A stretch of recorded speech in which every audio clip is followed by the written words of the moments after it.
जीवन हमें एक मौका देता है, इसलिए जब भी सही कॉलेज चुनने का समय आए तो सिर्फ मंगलायतन यूनिवर्सिटी आपके बेहतरीन भविष्य और सर्वांगीण विकास के लिए।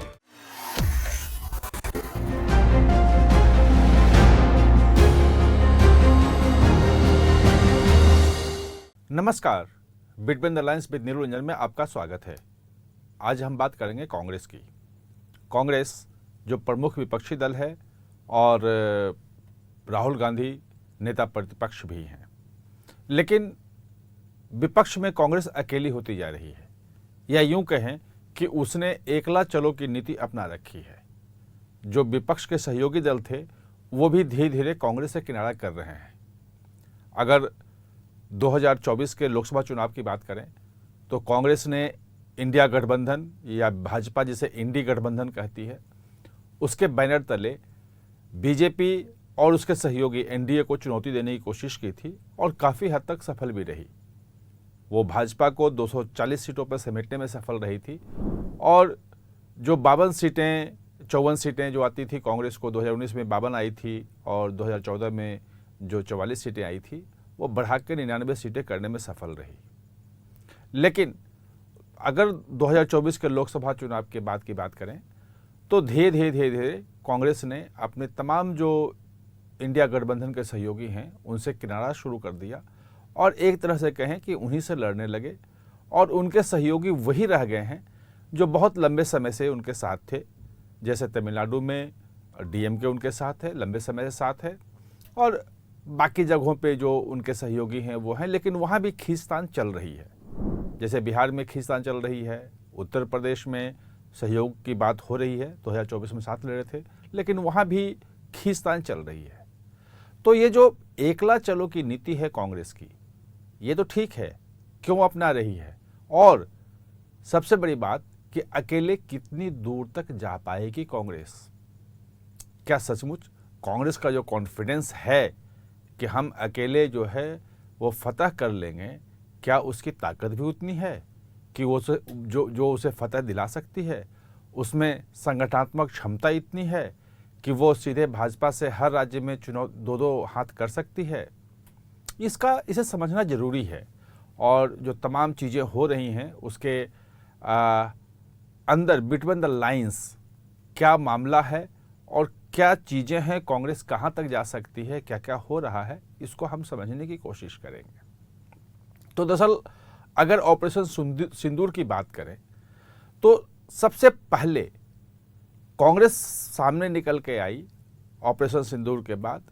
जो स्थगित हुआ, ख़त्म तो नहीं हुआ ऑपरेशन सिंदूर, अभी स्थगित हुआ है। प्रधानमंत्री ने बार बार कहा है कि ऑपरेशन सिंदूर चालू है, लेकिन कांग्रेस ने उसके बाद जो शुरू किया, चिट्ठी लिखी और कहा, प्रधानमंत्री चिट्ठी लिखी और कहा कि राष्ट्रपति को भी लिखी थी चिट्ठी, कहा कि भाई लोकसभा का स्पेशल सत्र बुलाओ और उसमें ऑपरेशन सिंदूर की चर्चा करो। उनके किसी सहयोगी ने साथ नहीं दिया। शरद पवार जो सबसे बड़े और सबसे बुजुर्ग, सबसे अनुभवी नेता हैं इंडिया गठबंधन के, उन्होंने भी कहा कि भाई ऐसे संवेदनशील मामले पे और राष्ट्रीय सुरक्षा के मामलों पे की चर्चा संसद के भीतर नहीं हो सकती है। कांग्रेस वहाँ अकेली अलग थलग पड़ गई। अब जब सर्वदलीय प्रतिनिधिमंडल दुनिया के तमाम देशों में गया हुआ है, वहाँ पे उन प्रतिनिधिमंडल में आप देखेंगे तो ममता बनर्जी ने अपनी बात मनवा ली और अपने भतीजे को वहाँ भेज दिया कि भाई आप जाओ। सब गए हैं, कनिमोझी गई हैं जो स्टालिन की वहाँ बहन है, मुख्यमंत्री तमिलनाडु की। तो तमाम पार्टियों ने, सीपीएम ने भी अपना प्रतिनिधिमंडल भेजा है, और जो प्रतिनिधिमंडल गया है उस पर कोई भी पार्टी सवाल नहीं उठा रही है, क्योंकि वो भारत की तरफ से भारत को रिप्रेजेंट कर रहे हैं, भारत की बात वहाँ रख रहे हैं और वहाँ अपनी बात मनवा रहे हैं कि कैसे पाकिस्तान जो है वो भारत में आतंकवादी घटनाओं को अंजाम देता रहा है। पहलगांव के पीछे उसका हाथ है, जिसमें 26 लोगों को उनका धर्म देख के उनका पैंट खोल के मारा गया था, और भारत ने जो उसका बदला लिया है, जो ऑपरेशन सिंदूर किया है, जो स्ट्राइक किया है टेरर कैंप्स पे, और जब पाकिस्तान ने बदले कार्रवाई की तो उनके हवाई जो ठिकाने थे उनको नष्ट किया, वो बिल्कुल सही है। ये बात रखने के लिए गए हैं सब लोग, और सारी पार्टियां इसके पक्ष में है। आप अंदरूनी राजनीति जो भी करें, ममता बनर्जी चैलेंज कर रही हैं भाजपा को कि भाई अगर करना है इलेक्शन तो आज करवा लो, देख लो क्या होता है यहाँ पे, और करना भी चाहिए क्योंकि पॉलिटिक्स है, उसमें किसी को देश के भीतर राजनीतिक दलों को राजनीति करने से कोई नहीं रोकता है और एक दूसरे के खिलाफ बोलेंगे भी।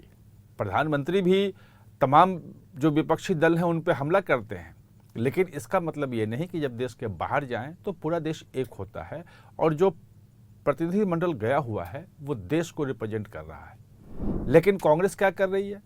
कांग्रेस जो है उस पर सवाल उठा रही है, अपने ही नेताओं पे, शशि थरूर पे, अपने ही सलमान खुर्शीद पे, अपने नेताओं पे वो सवाल उठा रही है, प्रतिनिधिमंडल का मजाक उड़ा रही है कि आतंक भी घूम रहे हैं और हमारे सांसद भी घूम रहे हैं विदेशों में। वो घूमने नहीं गए हैं, वो देश का काम करने गए हैं। इस ढंग से मजाक नहीं होना चाहिए इसका। तो दरअसल कांग्रेस को आप देखें कि बिल्कुल अलग थलग पड़ गई है और अलग थलग भी नहीं पड़ गई है, वो बिल्कुल अकेले चलने का मन बना लिया है।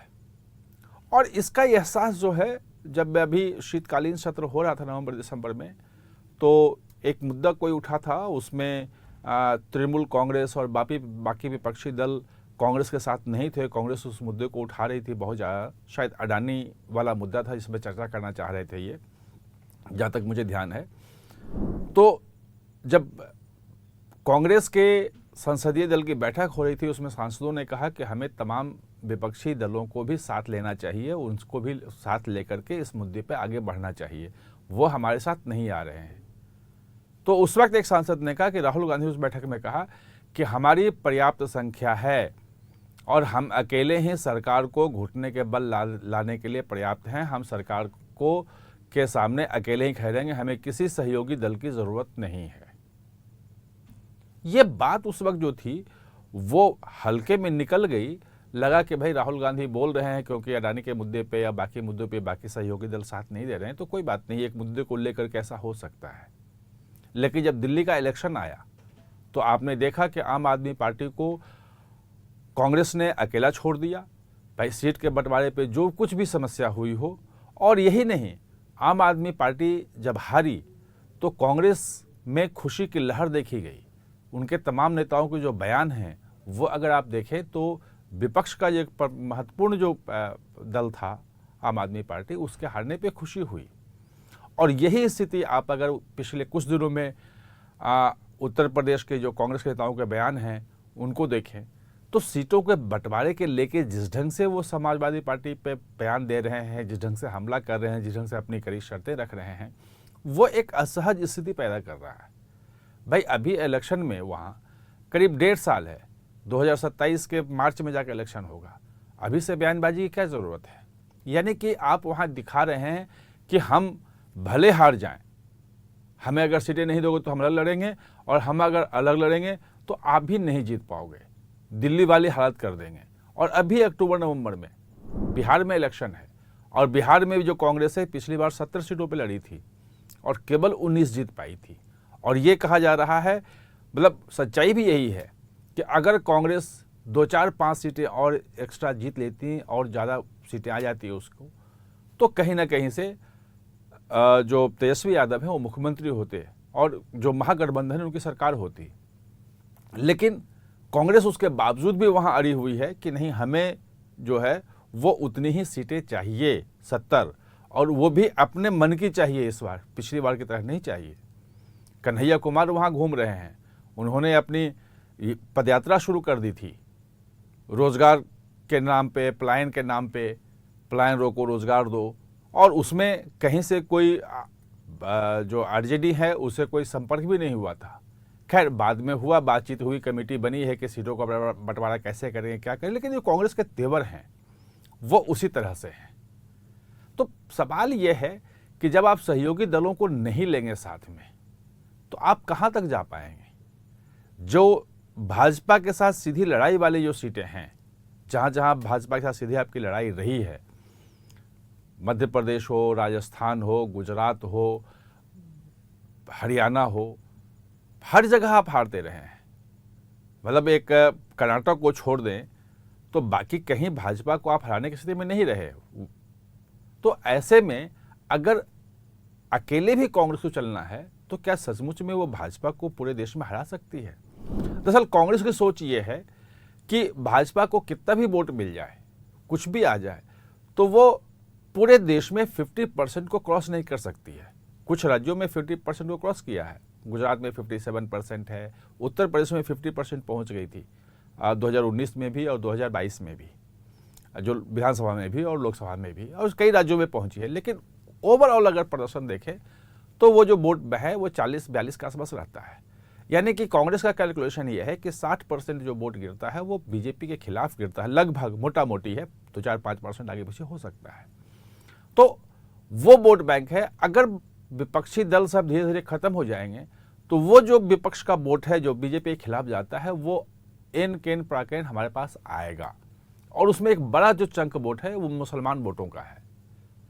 ओबीसी की राजनीति जो बिल्कुल सेंटर में कांग्रेस की आ गई है, जो 1990-91 तक बिल्कुल आरक्षण के खिलाफ थी कांग्रेस, अब वो जाति जनगणना आरक्षण उसका मुख्य मुद्दा बन गया है। खैर वो जाति जनगणना को जनगणना के साथ शामिल करके और भाजपा ने उसको भी हवा निकालने की कोशिश की है और वो अपना मुद्दा बनाने के क्या है कि जाति जनगणना हम करवा रहे हैं, वो एक अलग विषय है। लेकिन कांग्रेस ये सोच रही है कि जो ओबीसी की जातियों की राजनीति के कारण, ओबीसी की राजनीति के कारण जो क्षेत्रीय दल विभिन्न राज्यों में जो है, खासतौर पर उत्तर प्रदेश और बिहार में जो अपने पिछले 3 दशक से राजनीति कर रहे हैं, 3.5 दशक हो गए राजनीति करते हुए उनको, तो वो हम ओबीसी का जो ओबीसी की पॉलिटिक्स है उसके हम मसीहा बने और वो कम से कम उसको हम बाहर कर दें।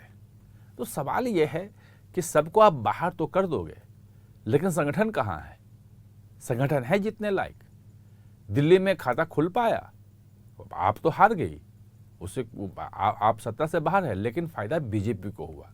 तो 1990 के दशक में देखेंगे कि बीजेपी को सत्ता से रोकने के लिए तमाम क्षेत्रीय दलों के साथ कांग्रेस जो है समझौता गठबंधन करती रही, उनके सामने झुकती रही और क्षेत्रीय दल मजबूत होते रहे। और अब उल्टी स्थिति है कि तमाम क्षेत्रीय दलों के साथ गठबंधन को तोड़ने की कोशिश में कांग्रेस है या उन्हें नीचे झुकाने की कोशिश में कांग्रेस है। तो निश्चित रूप से इसे बीजेपी को बढ़ावा मिलेगा, बीजेपी फिलहाल फायदे में रहेगी। और आगे अगर कांग्रेस के पास कोई नीति हो, कोई रोड मैप हो कि इस रोड मैप के सहारे हम ऐसे ऐसे बढ़ेंगे, संगठन को ऐसे हम मजबूत करेंगे और इन राज्यों में ऐसे ऐसे हम फैलेंगे, मतलब एक रोड मैप होना चाहिए। अभी तक सार्वजनिक रूप में कोई रोड मैप सामने आया नहीं है, किसी को पता नहीं है कि कांग्रेस क्या चाहती है, कैसे काम करेगी। तो उसने एकला चलो की नीति तो अपना ली, लेकिन अकेले कहाँ तक जाएगी, कितनी दूर तक जाएगी, ये देखना दिलचस्प होगा। आप हमारे साथ चर्चा में जुड़े, इसके लिए बहुत बहुत धन्यवाद।